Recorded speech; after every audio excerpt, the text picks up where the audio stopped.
What's going on, everyone? Juicebags here, and welcome back to some DD2.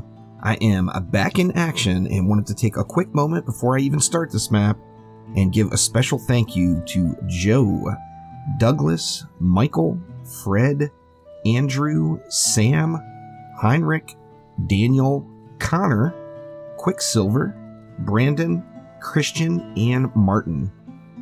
Without you guys, you are 100% the reason I'm able to get back and running so fast. I just could not have done it without you all. And thank you all so much for your support. I really do appreciate it. Now, with that being said, we are on floor number 112 of Onslaught. And thank God I'm no longer looking at onboard graphics. I almost thought that was going to give me an aneurysm for the last couple of days. Let's get this bad boy rolling and see how we do. Got some Frosties here. I did not plan for those Frosties very well, so it looks like I am going to have to spend probably the majority of this lane just fighting right here as... yeah, these Frosties are going to be just a little bit much for the build I threw down. I kind of threw the build together really quick as I just wanted to get the video started. And I guess I should have looked a little closer because this is going to be ugly. There is no doubt about it.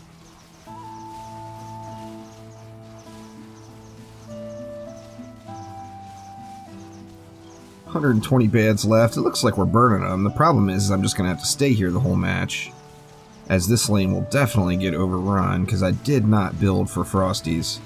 I just missed it on the lane tag or something when I was throwing stuff down.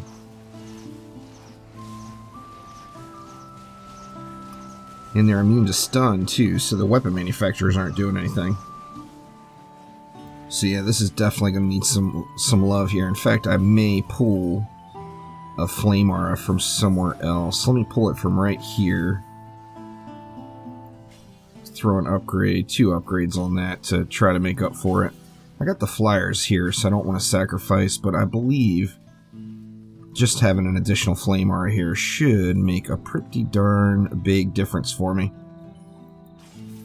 Let's see, instead of going like that... I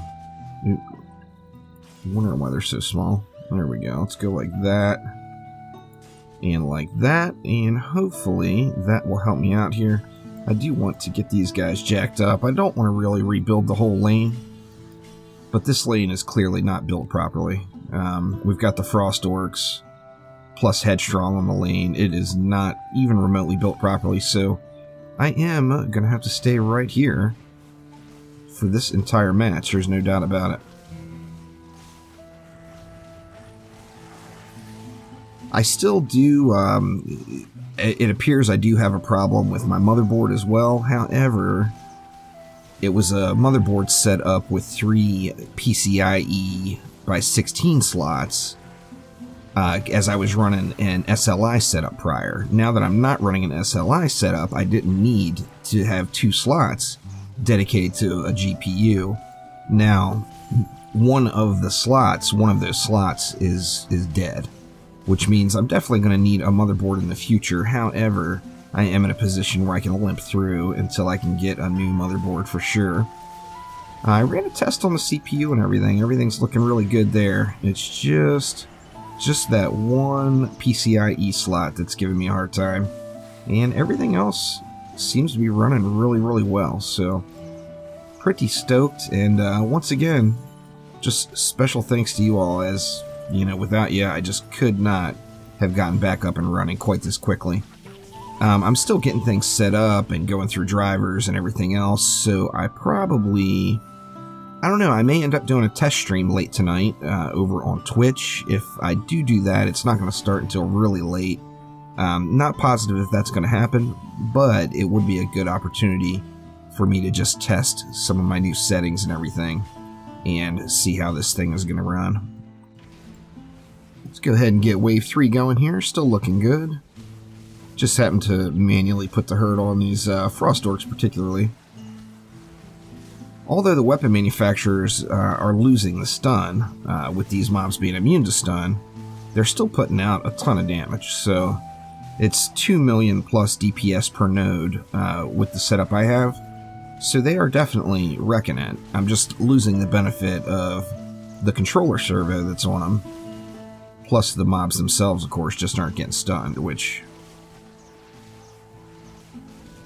something can run by very, very quickly if I give it an opportunity to. Luckily, the assassins are not immune to stun, so when they come, I am still pretty much good to go here. I better take a look at Nash here real quick. And an assassin coming at the same time. Alright, well the assassins are gone. Looks like Nash is gone, so it is all good.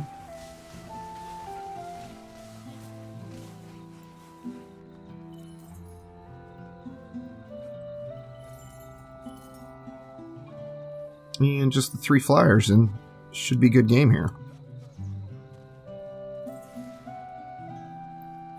So let's go ahead and throw in some upgrades over here.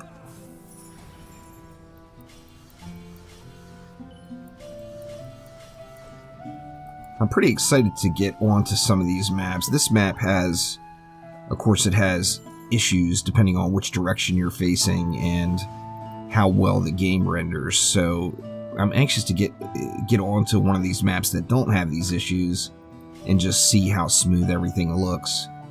As it's running right now, it is definitely periodically dipping down in the frame rate, particularly with all this light and bloom and stuff going on over here.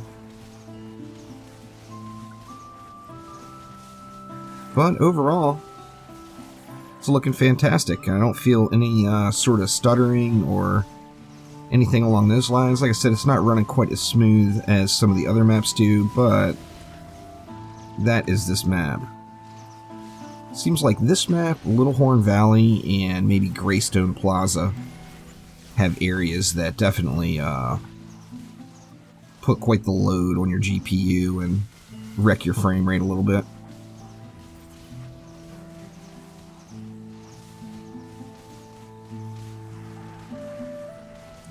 So far so good though, doing okay.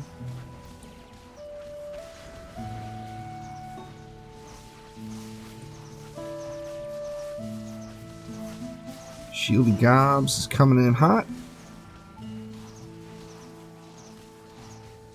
Manually having to take out these Frost Orcs is not helping me out in here.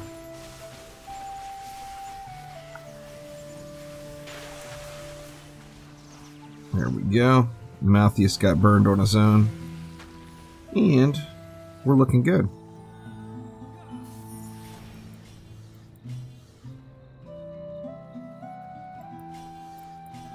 Let's just get this lane jacked up so I don't have to worry about those bosses, and let's get wave 5 going. This was floor 112, and I tell you the mob difficulty is definitely scaling up. Of course you notice it more in those Omega waves on the Lost Temple, where you get nothing but bosses.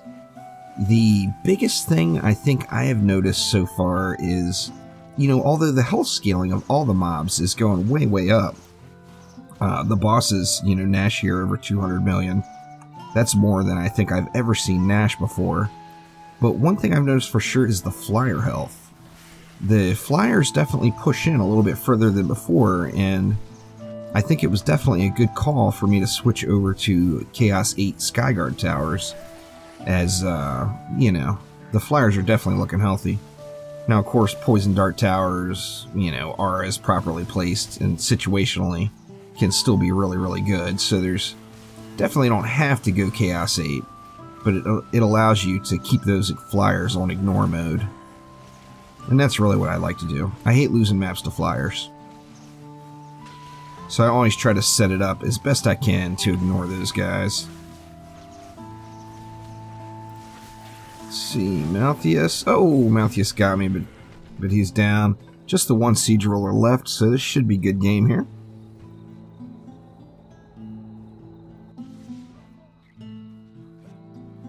Going to take out that PDT probably, or maybe not.